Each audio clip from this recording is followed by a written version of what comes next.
जय Shri Ram. YouTube channel stories from Hindu धर्म में आपका स्वागत है। हाल ही में बागेश्वर धाम के गादीपति पंडित धीरेन्द्र शास्त्री ने एक वक्तव्य दिया था कि संभल के हरिहर मंदिर में भगवान शिव का अभिषेक होना चाहिए।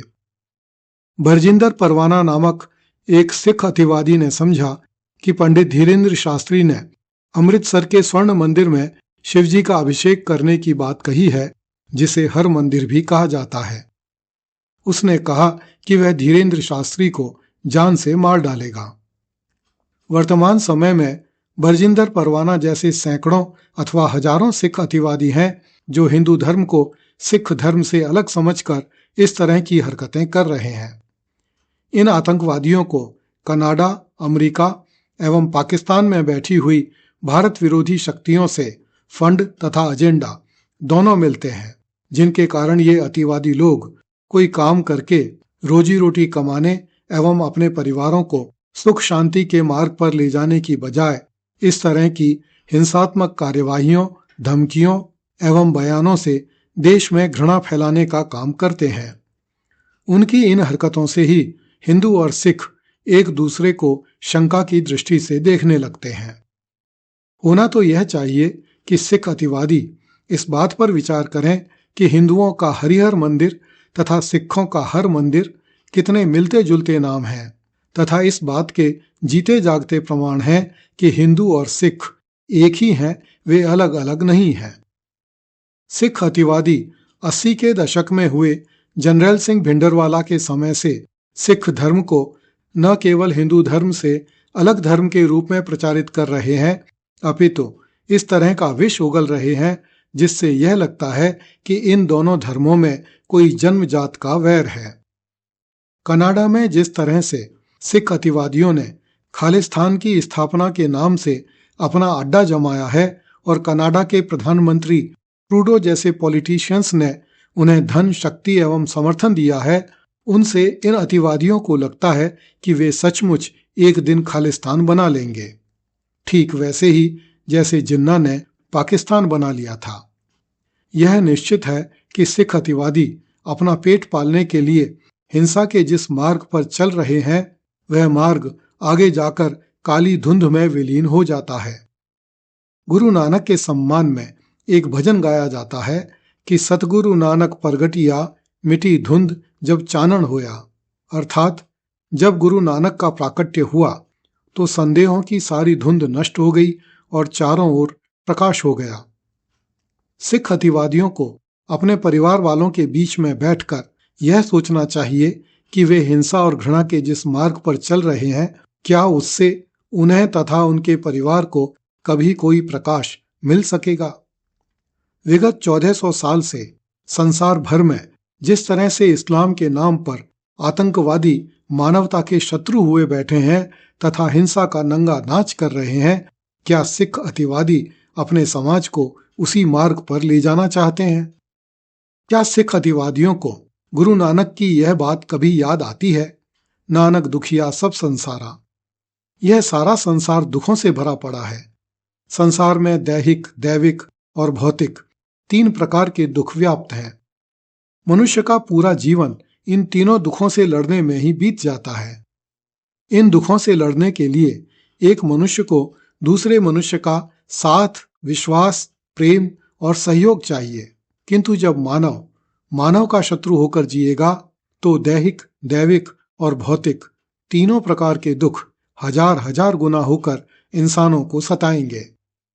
क्या सिख अतिवादियों को उनके माता, पिता, गुरु किसी ने नहीं बताया कि भारत भूमि पर विशाल वटवृक्ष के रूप में विकसित सनातन धर्म की 4 बड़ी शाखाएं वैदिक दर्शन, जैन दर्शन, बौद्ध दर्शन एवं सिख पंथ के रूप में विकसित हुई हैं? यह ठीक वैसे ही है जैसे कि एक ही पिता के पुत्रों से अलग अलग गोत्र चल पड़ते हैं।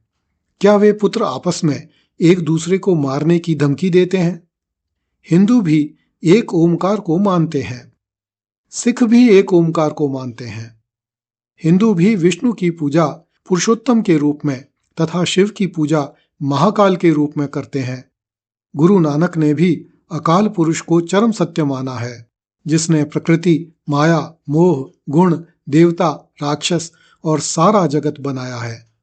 इस प्रकार आरंभ से अंत तक का पूरा हिंदू धर्म और पूरा का पूरा सिख पंथ एक दूसरे के पर्याय ही हैं, इनमें कहीं कोई भेद नहीं है। हिंदू भी वसुधैव कुटुंबकम के सिद्धांत पर चलता है और गुरु नानक भी एक नूर ते सब जग उपजा, कौन भले कौन मंदे कहकर हिंदू धर्म को जगाते हैं। गुरु ग्रंथ साहब में 541 भक्ति पद संत कबीर के, 60 भक्ति पद संत नामदेव के और 40 भक्ति पद संत रविदास के हैं। जयदेव, त्रिलोचन, सधना, नामदेव, वेणी, रामानंद, रविदास, कबीर, पीपा, सैठा, धन्ना, भीखन, परमानंद और भक्तकुल शिरोमणि सूरदास जैसे वैष्णव भक्तों एवं हरिवंश, बल्हा, मथुरा, गयंद, नल्ल, भल्ल, सल्ल, भिक्खा, कीरत, भाई मर्दाना, सुंदरदास, राई बलवंड एवं सत्ता डूम, कलशहार तथा जालप आदि हिंदू कवियों के पदों से गुरु ग्रंथ साहब भरा पड़ा है। फिर भेद कहाँ है, झगड़ा कहाँ है? गुरु गोविंद सिंह ने कहा था, सकल जगत में खालसा पंथ गाजय, जगह हिंदू धर्म सब भंड भाजय। गुरु गोविंद सिंह ने चंडी की स्तुति की तथा राम कथा पर सुंदर खंड काव्य लिखा। व्यावहारिक रूप में सिख गुरु अवतारों तथा हिंदू देवी देवताओं में श्रद्धा रखते थे।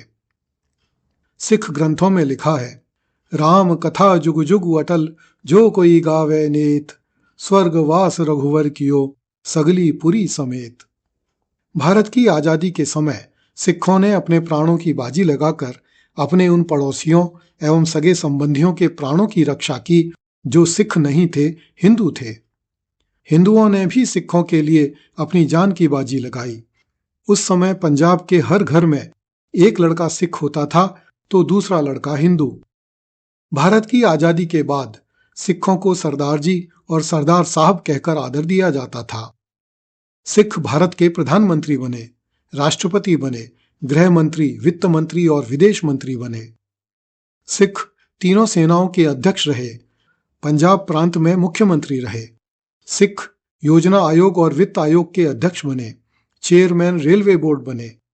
Doctor, engineer, chartered accountant, IAS, IPS, IFS, provincial services जैसी एक भी प्रतिष्ठित सेवा ऐसी नहीं है जिसमें सिख अधिकारी बड़ी संख्या में न हो।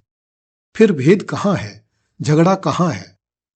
मुझे याद है कि जब हम छोटे बच्चे थे तब हमारे पिताजी हमें हिंदू मंदिरों के साथ साथ जब भी अवसर मिलता था सिखों के गुरुद्वारे, सिंधियों के गुरुद्वारे, आर्य समाज, जैन मंदिर तथा बौद्ध पैगोडा ले जाया करते थे। आज भी मेरी पीढ़ी के लोगों के लिए ये सब धर्म स्थल एक ही हैं, अपने ही हैं। इन धर्म स्थलों से हमें कभी परायापन अनुभव नहीं होता, न तब होता था और न आज होता है। मैंने बद्रीनाथ, वैष्णो देवी और रामेश्वरम के मंदिरों में सिखों को शिवलिंग पर जल चढ़ाते हुए, दुर्गा जी के समक्ष दीपक घुमाते हुए और हरिद्वार में गंगा जी नहाते हुए खूब देखा है। जब किसी हिंदू बस्ती में किसी सिख का घर होता था तो सारे लोग होली दिवाली में उसके घर भी रामा शामा करने जाते थे। वैशाखी और लोहड़ी जैसे त्योहार तो आज भी सिख और हिंदू एक साथ ही मनाते हैं। फिर झगड़ा कहाँ है? जब कोई सिख यह नारा लगाता है, जो बोले सो निहाल, तो आगे की पंक्ति का सत श्री अकाल बोलने में हिंदू सबसे आगे रहते हैं। बहुत से हिंदू सिखों को देखकर सत श्री अकाल कहकर अभिवादन करते हैं। इतनी सारी समरसताओं के उपरांत भी जब कुछ सिरफिरे अतिवादियों द्वारा हिंदुओं के विरोध में कार्रवाई की जाती है, उन पर हिंसा की जाती है, तो बहुत दुख होता है। सिख अतिवादियों ने कनाडा, अमेरिका, इंग्लैंड, ऑस्ट्रेलिया आदि कई देशों में हिंदुओं पर हमले किए हैं। अब भी समय है, यदि पूरा सिख समाज एक होकर अपने परिवार के अतिवादी नौजवानों को सिख धर्म के आदर्शों से परिचय करवाए, सिख धर्म की स्थापना के असली उद्देश्यों से परिचय करवाए, तो न केवल सिख समाज का अपितु पूरी मानवता का बहुत भला होगा। आज पंजाब में लाखों सिख परिवार थोड़े से पैसों के लालच में, चमत्कारों की भूल भुलैया में अथवा मीठी मीठी बातों में आकर ईसाई हो रहे हैं। यदि सिख अतिवादियों को सिख पंथ की रक्षा करनी है तो अपना ध्यान उन ईसाई मिशनरियों पर केंद्रित करे, न कि हिंदुओं पर हमले करने में। भारत विरोधी ताकतों द्वारा फेंके जा रहे टुकड़ों पर पलने वाले अतिवादी सिख कभी भी अपने परिवारों को शांति, सुरक्षा और उन्नति नहीं दे पाएंगे। अपना नहीं तो अपने परिवारों का तो सोचें। बातें बहुत सी हैं, आगे भी होती रहेंगी। कृपया YouTube channel stories from Hindu धर्म को लाइक, सब्सक्राइब एवं शेयर करें। जय श्री राम।